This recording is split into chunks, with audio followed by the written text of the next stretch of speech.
On behalf of Hull City Council and as Lord Mayor of Kingston upon Hull, I welcome you to the annual Holocaust Memorial Day celebration. The theme for this year is Fragility of Freedom. Freedom means different things to different people. What is clear, that is in every genocide that has taken place, those who are targeted for persecution have had their freedom restricted and removed before many of them have been murdered. This is often a subtle, slow process. The dictionary defines the word Holocaust as total destruction, from the Greek meaning sacrifice by fire. It has become synonymous with the horror and madness of the final solution in the concentration camps of the Second World War.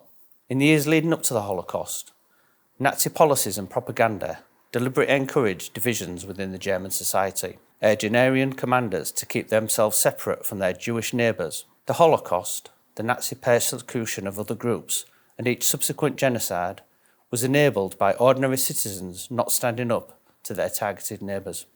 The 10 stages of genocide, as identified by Professor Gregory Stranton, demonstrate that genocide never just happens. There is always a set of circumstances which occur or which are created to build the climate in which genocide can take place and in which perpetrator regimes can remove the freedoms of those they are targeting.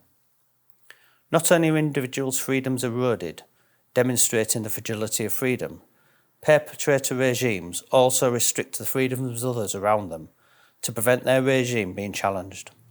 Despite this, in every genocide, there are those who risk their own freedom to help others, to preserve others' freedom or to stand up to the regime. Holocaust Memorial Day 2024 marks the 30th anniversary of the genocide against Tutsi in Rwanda. 49 years after the Holocaust ended, 19 years after the genocide in Cambodia.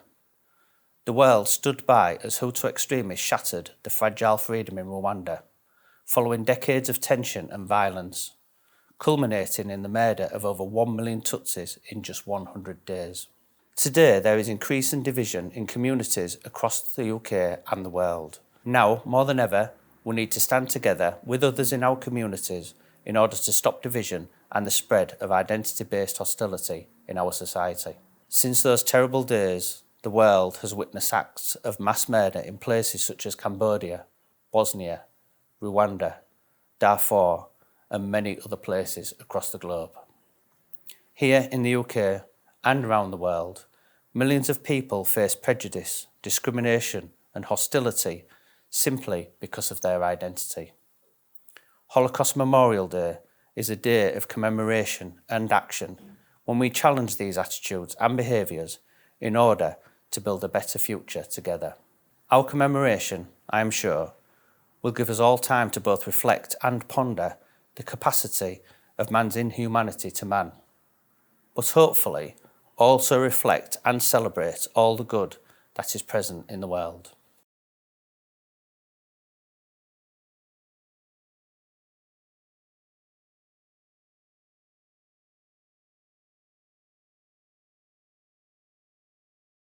I was 11 when I first heard about the Holocaust. We were sitting in the living room, my family and I, in complete silence. It was the eve of Holocaust Day. In Israel at that time, people did not speak much about the Holocaust. It was a non-issue. People spoke about the Holocaust only in the eve of the Holocaust Day and on Holocaust Day. I was very young, and we were watching television, as I said, in complete silence. I can't say that I understood much of what I've seen. My mother used to tuck me in, and on that night, I asked her, "Mom, can I ask you a question?" And she said, "Yes, of course." And I said, I didn't understand much of what was discussed, but there's one particular photo that struck into mind. She asked what photo, and I said, well, in that photo, you see a line of people standing naked, men, women, children. It seems that it was cold, and it seems that they're waiting for something. And it was not clear to me what they're waiting for. My mom said, they're waiting to be killed. Be killed? Why? Have they done something wrong? And she said, not really. I said, so why? I said, because they're Jewish. because they were Jewish, is this a reason to kill people? And she said, yes. I said, there were children there, so that means that they were killing children as well. And she said, yes. So if I were there, they would kill me as well. And she said, probably yes. I'm sorry. I couldn't sleep that much that night. The following morning, I went to my teacher and asked her, are we going to discuss the Holocaust? And she said, no. I said, why? And she said, because you're too young. For me, this is an unacceptable answer. So I went to the library and asked the librarian for a book about the Holocaust. And she looked at me and she said, are you sure? And I said, yes, I'm sure. And she went on and she picked the very first book that I ever read about the Holocaust. It was called The Cigarette Sellers of the Three Crosses Square. A wonderful story about children that crossed the border of the ghetto each and every day to make a living and then smuggled their way through to the ghetto, risking their life each and every day. That's triggered my interest. And I started to read ferociously about the Holocaust. I wanted to understand three things. The first one, why us? Why we, the Jews, became target of such a murderous campaign. Secondly, I want to understand why them. Why an intelligent nation that brought so much to humanity through our generation decided to do such a thing. And thirdly, I want to understand why they were so successful.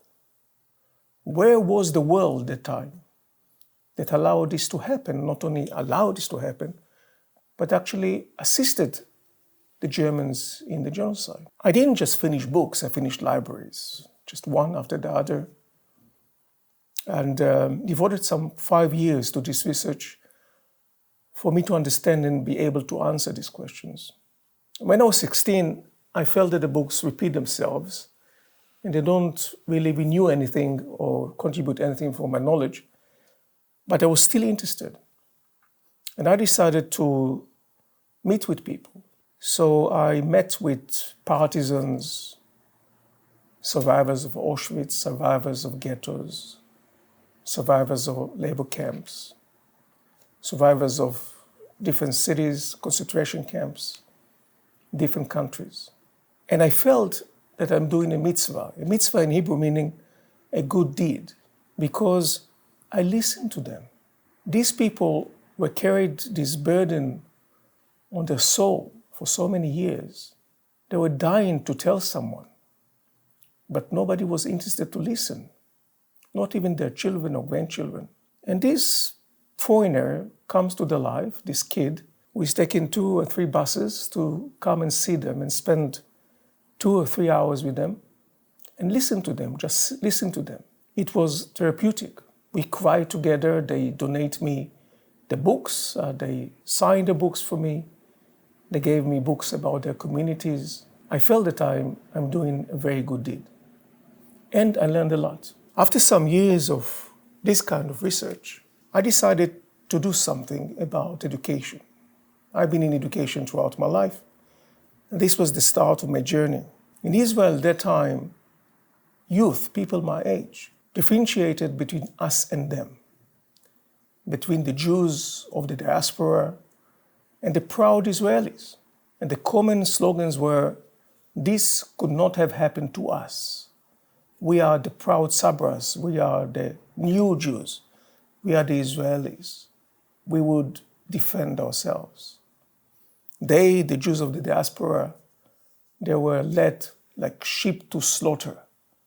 But this cannot happen to us. And I wanted to educate these people and to tell them the story. There was nowhere to hide, there was nowhere to go. Extremely different situation.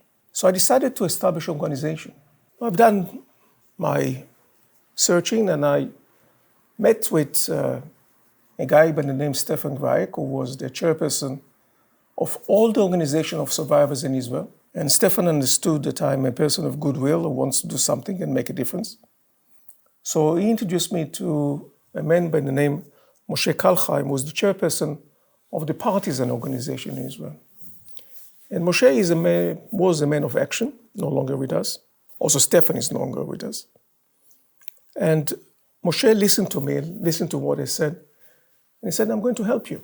And with his help and with Stefan's help, we assembled a group of, I think we are 6 or 7 people who care about the Holocaust and care about education. And we decided to establish the second generation to Holocaust remembrance in Israel. We started very few, but we opened a campaign. We wanted to recruit people. And because we had Stefan on our side, we could get in touch with many, many people around Israel who are Holocaust survivors. And these Holocaust survivors are going to lead us to their children and grandchildren and establish an organization. We decided on text, and then we started to send out letters and invitation. At the height of our strength as an organization, we had 2,000 people, meaning we became one of the largest NGOs in Israel, including ministers of government and many members of the Knesset, our parliament. We did 4 main things: education, memory, learning from experience, and pursuing war criminals. My field was, and still is, education. I went each and every month, at least once a month, to a school or to an army camp and spoke with the people, spoke with students, spoke with young soldiers, explaining to them the horrors of the Holocaust and why this understanding that they were different from us, this us and them distinction is not valid. We organized events once a month.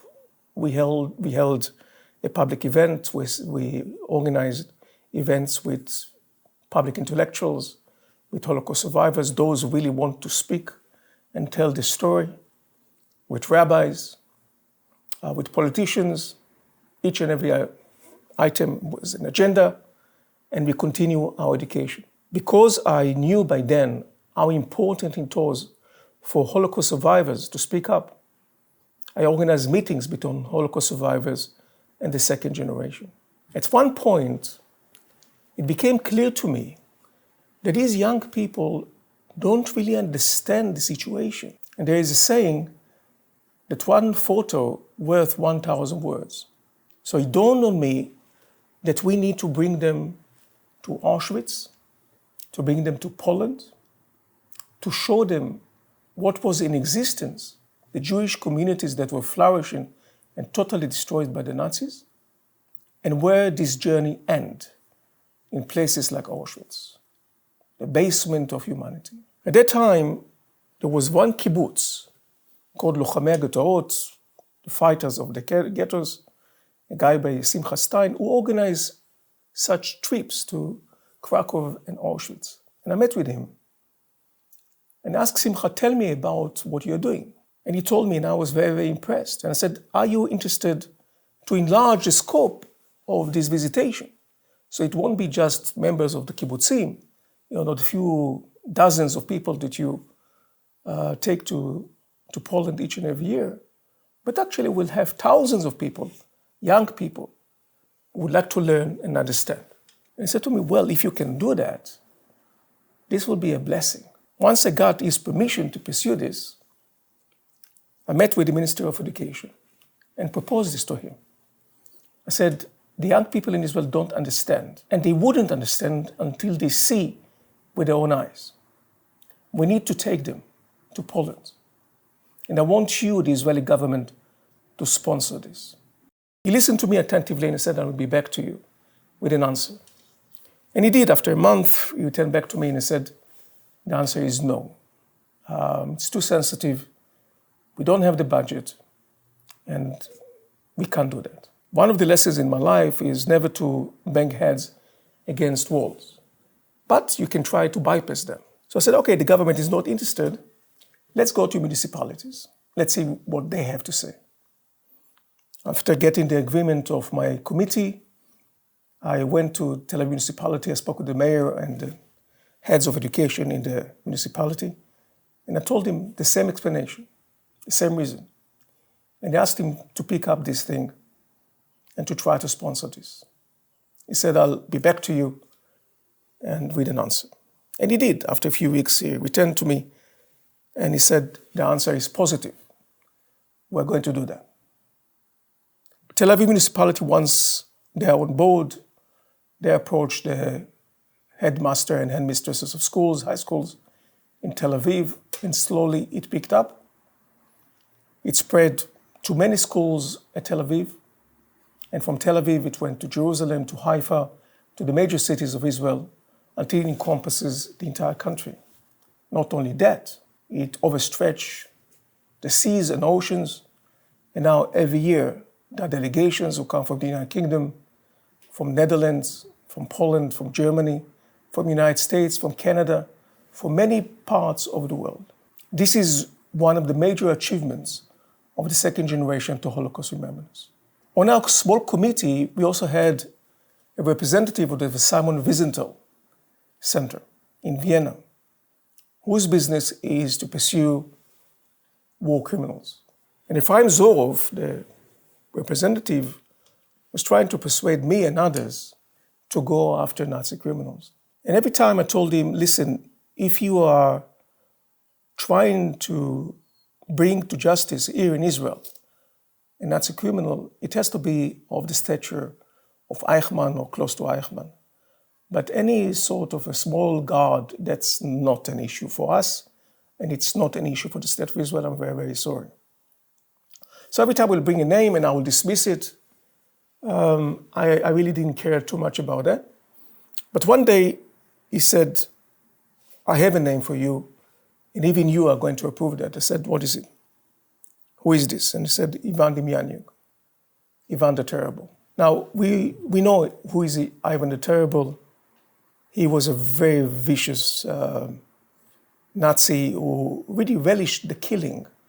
So he didn't just kill, but he brutalized and he tortured. He made himself infamous in history. And I asked him, are you sure this is Ivan the Terrible? Because there were rumors that he died already. And he said 100%. I spoke with the Ministry of Justice in Israel. They told me 100%.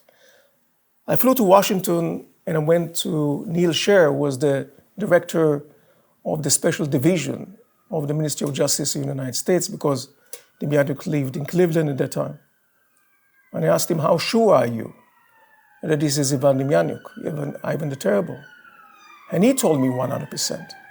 So after 3 organizations, Simon Wiesenthal, State of Israel, United States, telling me this is it, I said, okay, I'll try my best. And I went to see the Minister of Justice in Israel, Moshe Nissim, and I was able to convince him to bring him to justice in Israel.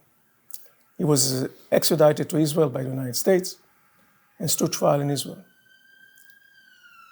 We all know how it ended. It ended very, very poorly, because on appeal, while the KGB archives were open in Moscow, it was revealed that it was not Ivan the Terrible. It was another Ivan, less terrible, Demyanyuk. He was a guard in Sobibor, but he was not the guy whom we thought. But that was another thing that we have done. The organization was very, very active, as I said, in many education projects. I left the organization when I left for Oxford in 1987 to pursue my doctorate. But the Holocaust continues to be part of my life. In the past 20 years or so, I've been dedicating my time not only to the study of the Holocaust, but also to the study of hate speech, racism, Holocaust denial on and off the internet. I've written extensively about these issues, books and articles.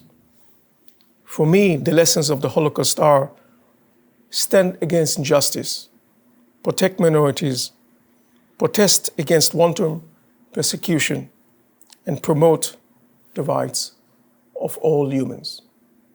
Thank you very much.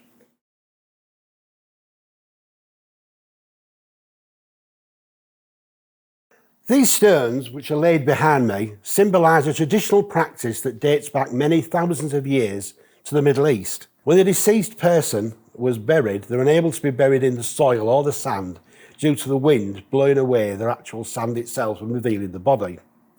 So in those days, people were buried under a mound of stones. So when a relative or friend came to visit that person, it was a possibility that the stone, one of the stones or two of the stones, could have been dislodged or blown away. So they brought stones with them in order to replace those stones that were missing.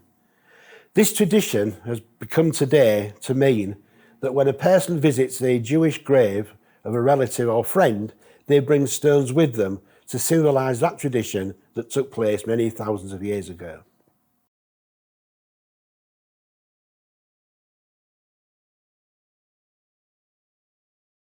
On this day, I offer us a litany of peace, which is one of the prayers in the Anglican prayer book from Aotearoa, New Zealand and Polynesia.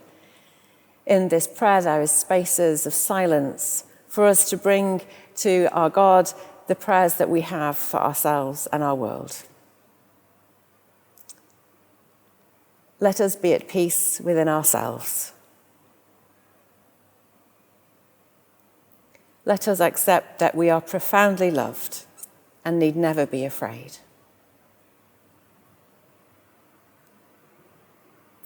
Let us be aware of the source of being that is common to us all and to all living creatures.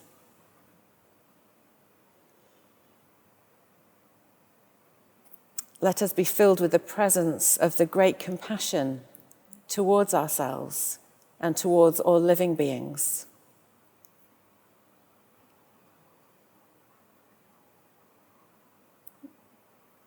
Realizing that we are all nourished from the same source of life, may we so live that others be not deprived of air, food, water, or the chance to live.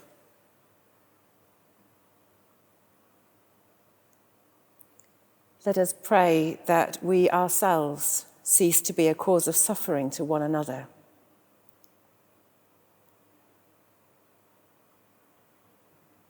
With humility, let us pray for the establishment of peace in our hearts and on earth. May God kindle in us the fire of love to bring us alive and give warmth to the world. Lead us from death to life, from falsehood to truth. Lead us from despair to hope, from fear to trust. Lead us from hate to love, from war to peace. Let peace fill our heart, our world, our universe. Amen.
I would like to thank you for taking the time to watch this short film.